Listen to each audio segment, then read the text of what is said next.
The Unified Galactic Council's emergency response protocols had never been tested to this extent before. Not in the 3 millennia since the organization's founding had such a desperate plea for assistance echoed across the void. First responder Zixkari, a veteran emergency coordinator with scales the color of dying stars, stared at the transmission details with all 4 of her eyes. "Verify the signal origin again," she commanded, her guttural voice carrying the weight of authority that came with 2 centuries of service. Her subordinate, a gelatinous mollusk named Plurb, rippled nervously. "It's confirmed, first responder. The distress beacon originates from mining outpost Epsilon 9 in the Orion Spur. The message was transmitted using quantum emergency protocols. Authentication codes match those of mining director Vos Tillich."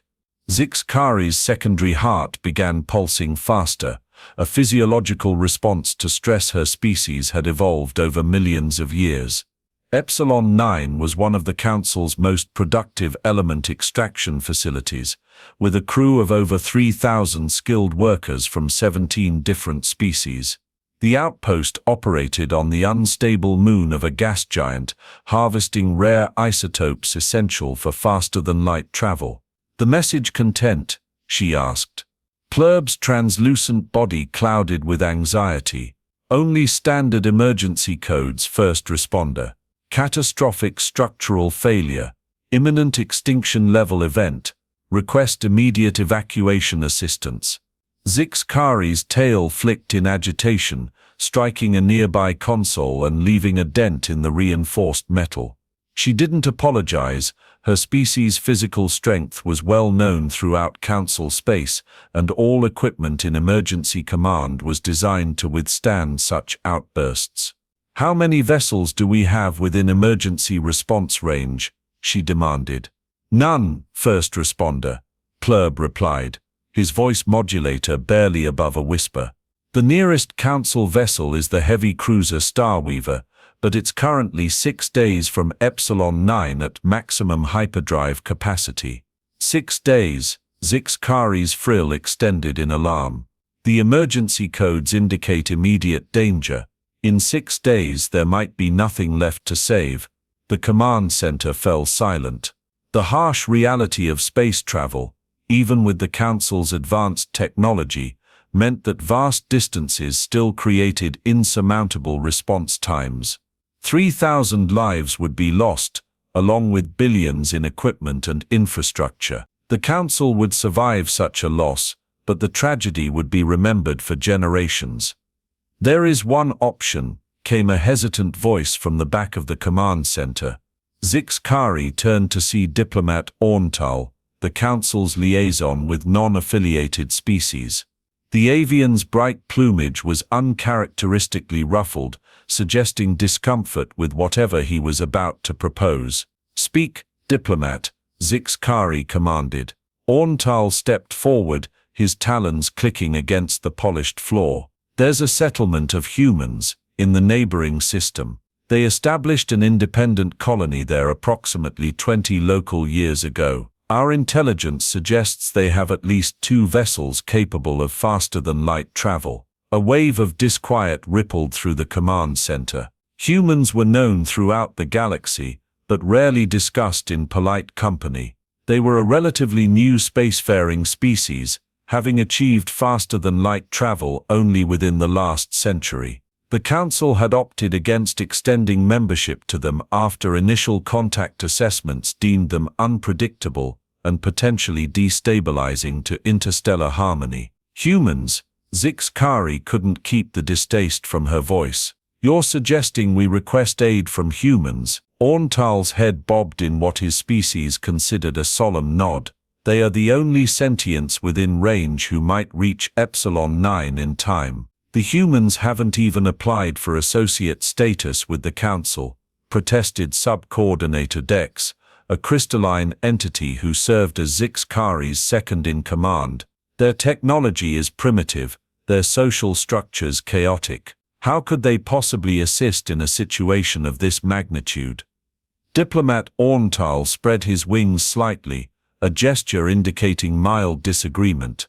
Their technology is unconventional rather than primitive, sub-coordinator. And while they may lack the refined social hierarchies we prefer, they have demonstrated remarkable capabilities in crisis situations. Zixkari's inner membranes closed briefly over her 4 eyes, her species equivalent of contemplative thought. The idea of requesting help from humans was distasteful, but the alternative was to let thousands die. How would we even contact them?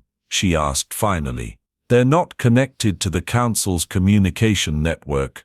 Their colony monitors emergency frequencies, Orntal replied. It's primitive by our standards, radio signals with quantum entanglement enhancers, but functional. We can reach them. Zixkari's tail twitched again, this time striking nothing. After several moments of consideration, she nodded. Send the request. Make it clear that the Council will provide appropriate compensation for any assistance rendered, in accordance with salvage regulations. Orntal tilted his head. The humans may not respond favorably to such transactional language, first responder. They place unusual emphasis on the concept of altruistic rescue. Fine, Zixkari snapped. Word it however you believe will motivate them to act quickly. Just get it done. As the diplomat hurried away to compose the message, Zixkari turned back to the holographic display showing Epsilon 9's location. She tried to ignore the uneasiness settling into her digestive tract. Requesting help from humans felt like an admission of failure, a compromise of the Council's self-sufficiency. But lives were at stake. Even if those lives had to be saved by humans, saving them was what mattered. Or so she told herself. At the edge of Council space on the verdant third planet of a yellow star system, Terra Nova Colony represented humanity's first successful extrasolar settlement. Initially established as a mining and scientific outpost, it had grown into a thriving community of approximately 20,000 people over 2 decades. In the colony's communications center, night shift supervisor Marcus Chen was fighting to stay awake. 4 hours into an 8-hour shift with absolutely nothing happening, his third cup of coffee was rapidly cooling beside his console. The communications center monitored everything from internal colony messages to deep space signals. But tonight, like most nights, the channels were quiet. A sharp beep from his console made him jump, sloshing coffee onto his uniform. Shit, he muttered, dabbing at the stain with a tissue. The beep continued, insistent and unfamiliar. Marcus frowned. This wasn't a standard colony alert pattern. Computer, identify incoming signal, he commanded. The AI system responded immediately in its pleasant, gender-neutral voice. Incoming transmission on emergency channel designate Ultra 7. Signal structure consistent with unified Galactic Council protocols. Marcus sat up straight, suddenly wide awake. The UGC rarely communicated with human settlements. In the 20 years since Terra Nova's founding, he could count on one hand the number of official interactions with the galactic government. Accept transmission, he said, his heart rate accelerating. Route to main display. The large screen on the wall flickered to life, displaying a text message rather than a visual communication. Marcus read quickly, his eyes widening with each line. Emergency Priority Alpha from Unified Galactic Council Emergency Response Division to Human Settlement. Beta Hydri System Catastrophic Emergency Situation at Mining Outpost Epsilon 9 coordinates attached. Structural failure imminent. Estimate 3000 plus lives at risk. Nearest official rescue vessels unable to respond within necessary time frame. Any assistance your settlement can provide would be deeply appreciated by the Council, and would constitute an act of interstellar goodwill. Full salvage rights and emergency compensation authorized for rescue efforts. Please respond with capabilities and estimated response time if assistance is possible. Marcus read the message twice to ensure he understood. The UGC, the mighty interstellar government that had dismissed humanity as a species of concern and restricted their expansion, was asking for help. Without hesitation, he opened the colony's emergency communication channel. "This is Communications Center to Colony Administrator Hayes. Priority Alpha Alert. Please respond." Less than 30 seconds later, Administrator Elena Hayes' voice came through, alert despite the late hour. "Hayes here. Report, Chen.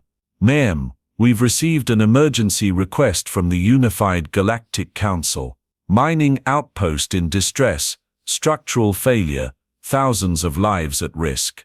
They're requesting our assistance. Nearest council vessels are too far away." Then, "I'm on my way to the command center. Alert Captain Reynolds and the Horizon crew. Wake up Dr. Patel's engineering team, and get me Captain Okonkwo of the Dauntless as well." "Yes, ma'am," Marcus replied, fingers already flying across his console to send the notifications. 20 minutes later, the colony's emergency response team had assembled in the command center. Administrator Hayes, a former UN diplomat with silver hair and the posture of someone half her 60 years, stood before the main display showing the distress signal details. Epsilon 9 is approximately 18 light hours from our position, Captain Reynolds said, studying the coordinates. His weathered face, the result of decades in space before joining the colony mission, was set in serious lines. The Horizon could reach them in under 10 hours at emergency thrust. The Dauntless could make it in 8, said Captain Okonkwo, a tall woman with close cropped hair and the distinctive uniform of the colony's security force. "We've just completed installing the new drive modifications." Dr. Patel, the colony's chief engineer, looked concerned. "The Dauntless modifications haven't been fully tested in deep space conditions. There's a non-zero risk of drive failure." "Noted," Administrator Hayes said crisply. "But we're talking about 3,000 lives. The Council wouldn't have contacted us if they had any other options." She turned to face the assembled team, her expression resolute. "I don't need to remind any of you about our history with the Council. They've made their opinion of humanity quite clear over the years. This request represents an opportunity, not just to save lives, which would be reason enough, but to demonstrate what humanity is truly capable of." Captain Okonkwo nodded.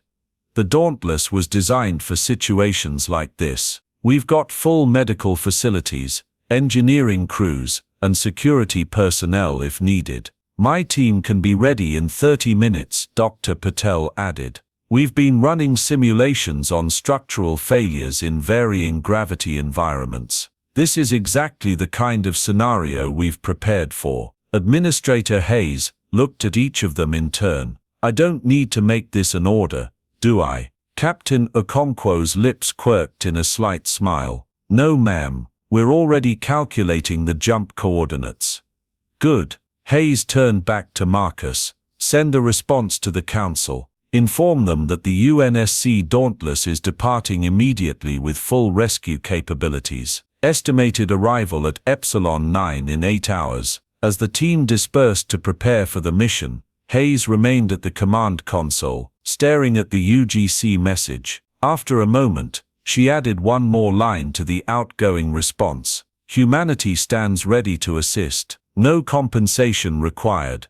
The Emergency Operations Center of Mining Outpost Epsilon 9 was in chaos. Director Vos Tilak, a Centaurian with the characteristic blue-tinged exoskeleton of his species, fought to maintain order as system after system reported critical failures. Containment field in Section 12 down to 20%. Called out a technician, her voice barely audible over the blaring alarms. Reactor cooling systems failing in quadrants 3 through 7, reported another.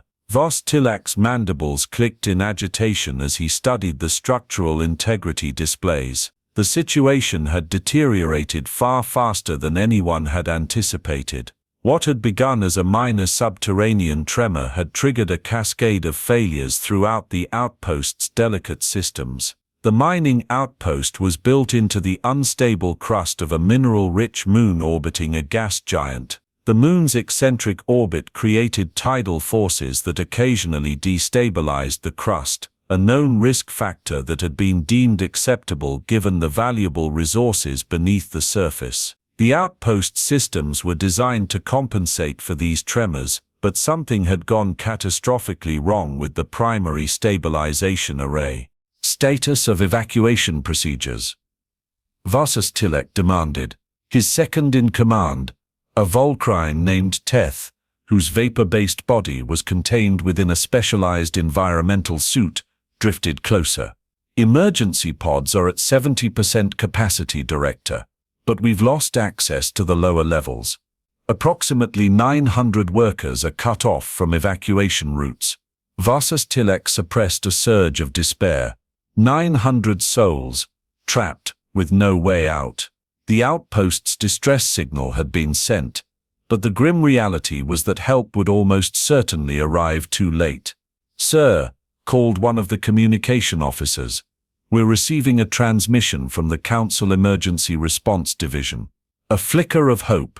Put it through," Vassos Tilek ordered.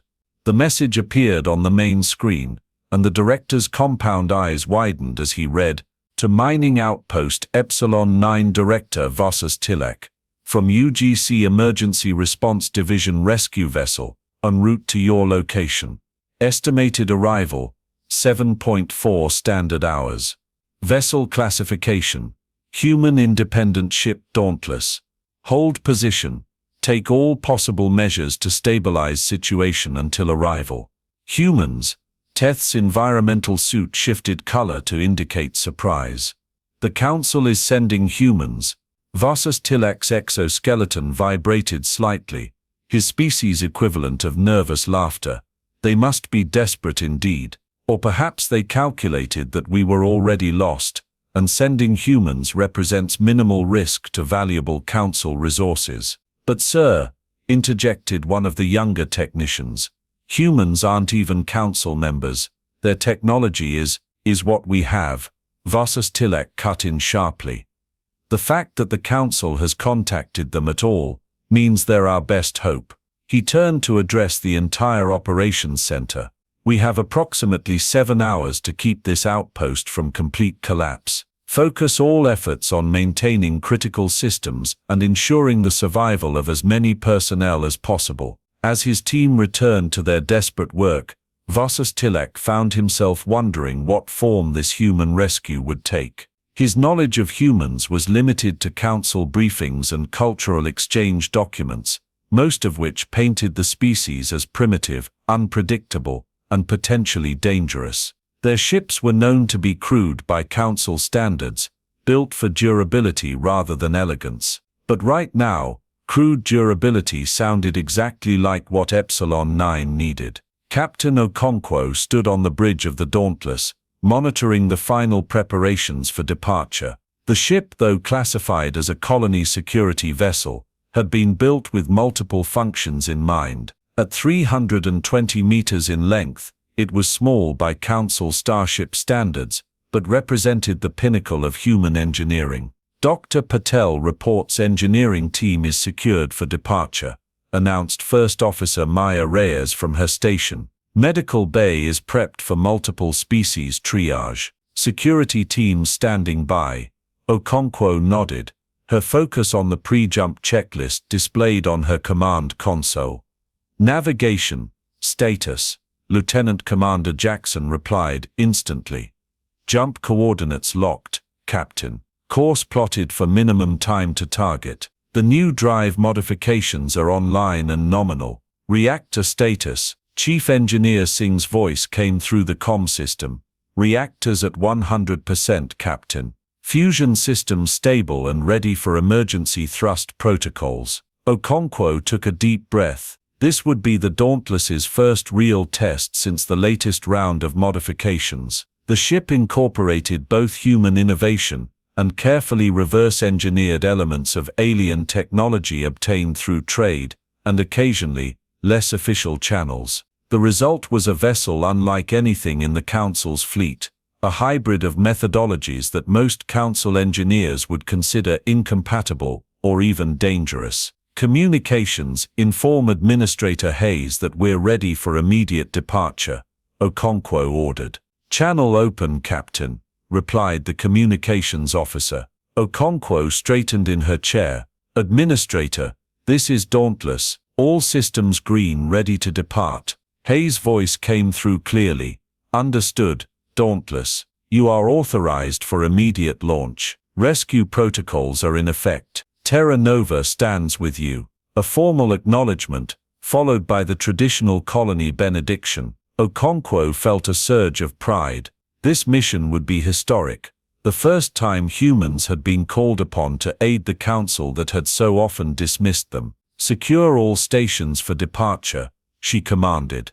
Helm initiate launch sequence. The Dauntless detached from its docking bay, thrusters gently pushing it away from the colony's orbital station. Once at safe distance, Okonkwo gave the order that would commit them fully to their mission. Engage drive, maximum emergency thrust. The ship's revolutionary propulsion system, a combination of conventional fusion drives and experimental space-time manipulation technology, roared to life. Unlike the elegant, nearly silent drives of Council vessels, the Dauntless made no attempt to hide the raw power of its engines. The ship accelerated rapidly, pushing against the boundaries of what human physiology could comfortably endure even with inertial dampening. As the stars began to blur around them, Okonkwo accessed the mission briefing one more time, studying the schematics of mining outpost Epsilon 9 that the Council had provided. The structure was impressive, a sprawling complex built into the moon's crust, with extensive subsurface facilities and processing centers. But the design prioritized efficiency over redundancy, a philosophical approach to engineering that differed significantly from human methodology. Captain, called Lieutenant Commander Jackson. I've been analyzing the outpost's structural data.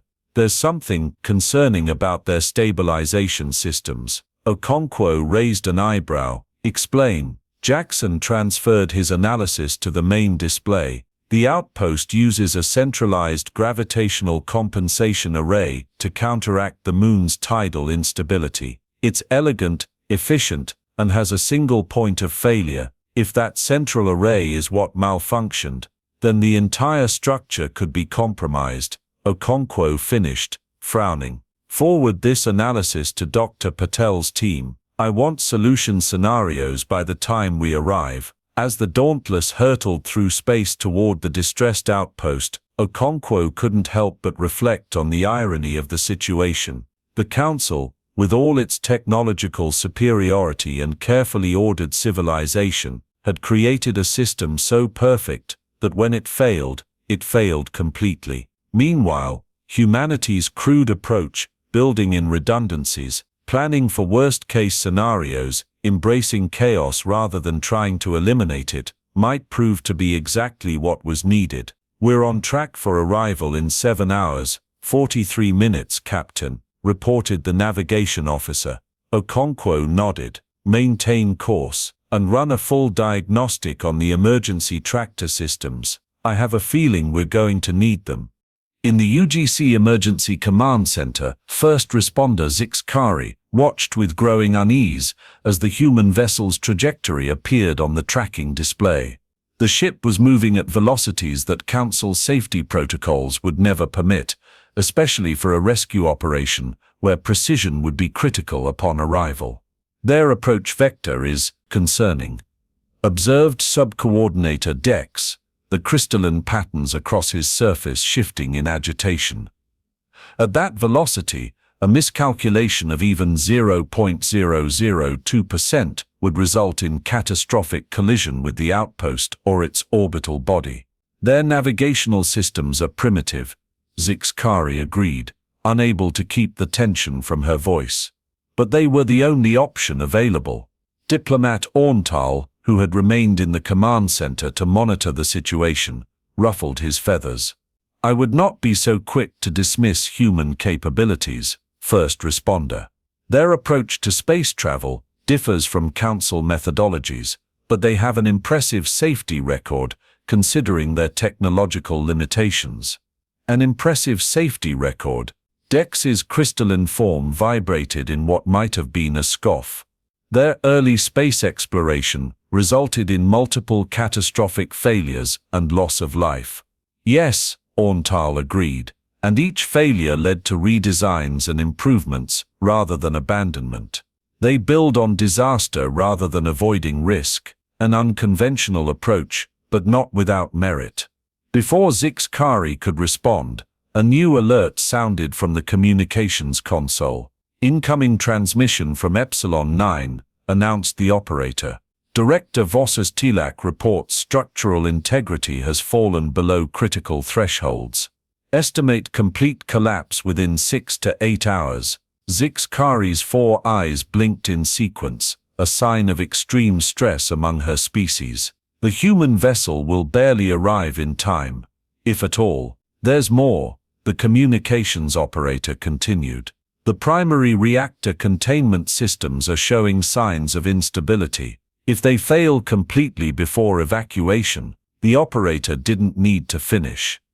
Everyone in the command center understood the implications. If the outpost's reactor went critical while personnel were still aboard, there would be no survivors, only a rapidly expanding cloud of superheated plasma that would eliminate all evidence that Epsilon 9 had ever existed.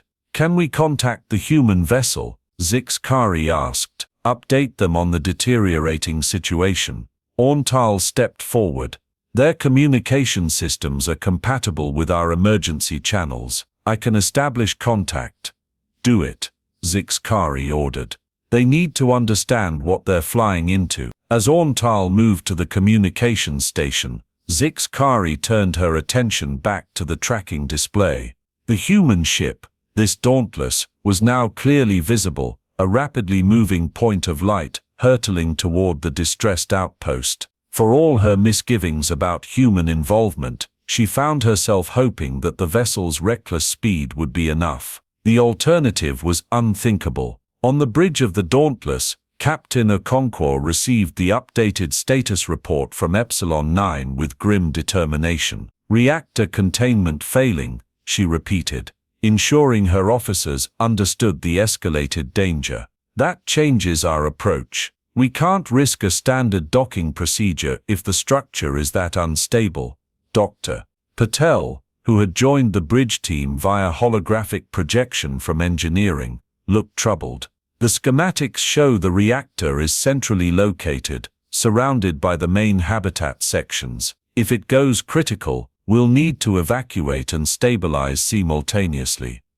Orntal concluded. Can we use the tractor systems to reinforce the outpost's structural integrity while evacuation is in progress? Patel's holographic image flickered as she consulted with her team. Possibly, we'd need to create a custom gravitational support field to counteract the tidal forces. It's never been attempted at this scale, but the theory is sound. Theory will have to do, Orntal replied. She turned to her first officer. Commander Reyes, begin preparations for simultaneous evacuation of all outpost personnel. We'll need to cycle them through our ship in groups. Our life support can handle the extra load temporarily, but will be over capacity. Understood, Captain. I'll coordinate with medical and security to establish processing protocols. Orntal nodded, then addressed the communications officer.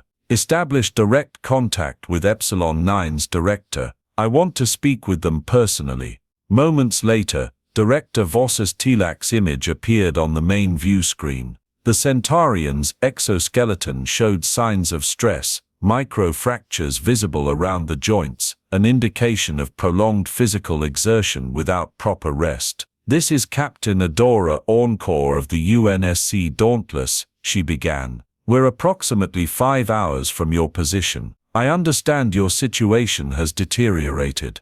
Captain, Vossas Tilak's translator rendered his clicking speech into standard Galactic. I must be direct. Our situation is beyond critical. We've lost 3 subsections already, with casualties. The alien's compound eyes shifted, indicating what might have been sorrow. We've been forced to seal off the lower mining levels. There are still personnel trapped there. How many? Encore asked. 873 individuals, according to last check-in, Vossas Tilak replied. We've maintained communication, but rescue is impossible. The connecting shafts have collapsed. Encore exchanged glances with her officers. Nearly 900 lives, trapped beneath the surface of an unstable moon with a failing reactor above them. The Council would have written them off as lost, a tragic but unavoidable casualty in a situation where triage decisions had to be made. But that wasn't how humans operated. Director, I need detailed scans of the subsurface structures and the surrounding geological formations, Encore said. We're going to get everyone out. Vossas Tilak's mandibles clicked rapidly, a sign of surprise or disbelief. Captain, I don't think you understand. The lower levels are completely cut off. There is no path. We'll make one, Encore interrupted firmly. Transfer whatever scan data you have. Our engineers will find a solution. After the Centaurian's image disappeared from the screen, Reyes gave her captain a concerned look. That was ambitious, Captain.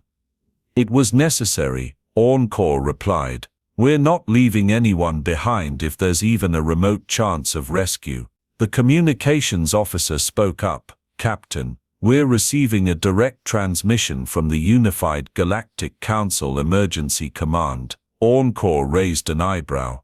Put it through. First responder Zix Curry appeared on the view screen, her reptilian features impassive, but her posture radiating tension. Captain Encore, she began, without preamble. I've been monitoring your communication with Director Vossas Tilak. I must emphasize that Council emergency protocols classify the trapped miners as beyond reasonable rescue parameters. Your priority must be the evacuation of those who can be reached before reactor containment fails. Encore Tilak's stator in her command chair. Thank you for your input, first responder. However, Dauntless will attempt rescue of all outpost personnel. All four of Zix Curry's eyes blinked in what appeared to be surprise. Captain, this is not a matter of choice. The Council's emergency assessment algorithms have calculated a 97.3% probability that attempting to reach the trapped miners will result in complete mission failure and loss of all lives, including your crew.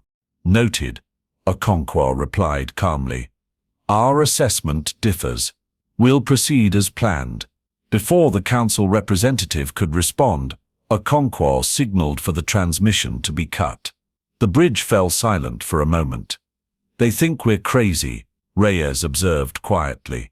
Okonkwo's lips quirked in a slight smile. They're probably right, but crazy has gotten humanity this far. She turned to address the entire bridge crew. I want options for reaching those trapped miners. Every idea is on the table, no matter how unconventional. We've got 5 hours to come up with a plan that defies Council probabilities. As her crew began working with renewed determination, Okonkwo studied the incoming scan data from Epsilon 9. The situation was dire, certainly, but dire circumstances were humanity's specialty. In the depths of mining outpost Epsilon 9, environmental systems engineer Quiltaz huddled with nearly 900 other trapped workers in sublevel mining Bay 7, the largest intact space remaining in the lower levels. The cavern, carved from the moon's mineral-rich crust and reinforced with synthetic supports, had originally been designed to house the massive drilling platforms used for deep extraction. Now, it served as a last refuge for those cut off when the main access shafts collapsed. Quiltaz, a Merian whose translucent tendril-covered body required special environmental accommodations, monitored the emergency atmospheric processes with growing concern. The systems were holding for now, but with each passing hour, the carbon dioxide levels crept higher, while oxygen reserves diminished. Engineer, what's our status? Asked Security Chief Frex, a burly Kovalan, whose thick hide and natural armor made him one of the few species comfortable in mining operations. Atmospheric systems at 63% efficiency, Quiltaz replied, his tendrils waving agitatedly. Estimate breathable air for approximately 12 more hours, assuming no further degradation. Vrex's jawplates ground together, his species' expression of frustration and structural integrity. The bay's primary supports are holding, but microfractures are increasing throughout the secondary and tertiary systems. Quiltaz gestured toward the ceiling with several tendrils. The tidal forces are intensifying as the moon approaches perigee with the gas giant. Have you maintained contact with Director Vosistilak? Asked Medical Officer Liss, a Favoran whose slender, multi-jointed limbs moved constantly as she tended to the injured. Vrex nodded. Limited communication through the emergency quantum link. The director informs me that a rescue vessel is en route. Council response. Quiltaz asked hopefully. Vrex's expression somehow darkened further. No. The vessel is human. A murmur ran through the gathered workers within earshot. Quiltaz's entire body pulsed with surprise, a physiological reaction characteristic of his species. Humans, he repeated. Why would the council send humans? They were the only option within range. Vrex replied. The vessel Dauntless, I believe, should arrive within 5 hours. He hesitated. However, the director was realistic about our chances. The main access routes are completely destroyed. Even if the human ship arrives in time, there's no way to reach us. Liss's bioluminescent markings dimmed slightly, a sign of despair. Then we're merely prolonging the inevitable. Perhaps, Vrex said, surprising them both with a hint of uncertainty. The human captain apparently insisted they would find a way to rescue us, despite the director's explanation of our situation. Quiltaz's sensory tendrils quivered. That's illogical. The structural analysis is conclusive. There is no viable route. Nevertheless, Vrex continued, the human seemed quite determined. Director Vosistilak transmitted all available scan data to their vessel. The security chief's communicator chimed with an incoming message. He listened briefly, then addressed the two officers again. The director requests that we gather detailed structural and geological data from our position. Apparently, the humans have some sort of plan. What kind of plan could possibly work in this situation? Liss asked, her professional skepticism evident. Vrex's jawplates shifted in what might have been a shrug. I didn't ask, but given our alternatives, I suggest we provide whatever information they need. As Quiltaz moved to coordinate the scanning efforts, he found himself wondering about these humans. His knowledge of the species was limited to council briefings and cultural exchange archives, most of which portrayed humans as primitive, unpredictable, and prone to irrational decision-making. Their technology was considered crude by council standards, their social structures chaotic and inefficient. Yet now, the lives of nearly 900 beings depended on whatever unconventional solution these humans might devise. Quiltaz didn't believe in religious concepts like faith or hope. His species approached existence with logical pragmatism. But as he initiated the deep scanning protocols, he found himself experiencing something that might in other species be described as desperate optimism. Back on the Dauntless, Dr. Patel had converted the main conference room into an impromptu planning center. Holographic projections of Epsilon 9 structure floated in the air, with the damaged sections highlighted in red, and the trapped miner's location pulsing in urgent blue. It's worse than we thought, she said as Captain Okonkwo entered. The collapses weren't just structural failures, the moon's crust actually shifted, severing the main shafts completely. There's over 200 meters of solid rock between the upper levels and the mining bay where survivors are gathered. Okonkwo studied the projection, her expression grave but determined. Options. Conventional drilling would take days, even with our equipment, Patel replied, and the vibrations might trigger further collapses. Lieutenant Zhang, a demolition specialist, pointed to a section of the projection. We could use focused tactical charges to clear a path, but the precision required would be extraordinary. One miscalculation, and we could bring the whole cavern down on the survivors. What about the Dauntless's tractor systems? Suggested Commander Reyes. If we can stabilize the outpost's upper sections, could we adapt the technology to create some kind of tunnel? Dr. Patel shook her head. Tractor technology isn't designed for that kind of application. It can push, pull, or hold objects, but it can't selectively remove material with the precision we'd need. The room fell silent as the team contemplated the seemingly insurmountable challenge. After several moments, Specialist Rivera, a young engineer who had been quietly studying the geological scans, spoke up. "What if we don't go through the rock?" she suggested. "What if we go around it?" All eyes turned to her. "Explain," Okonkwo prompted. Rivera manipulated the holographic display, zooming out,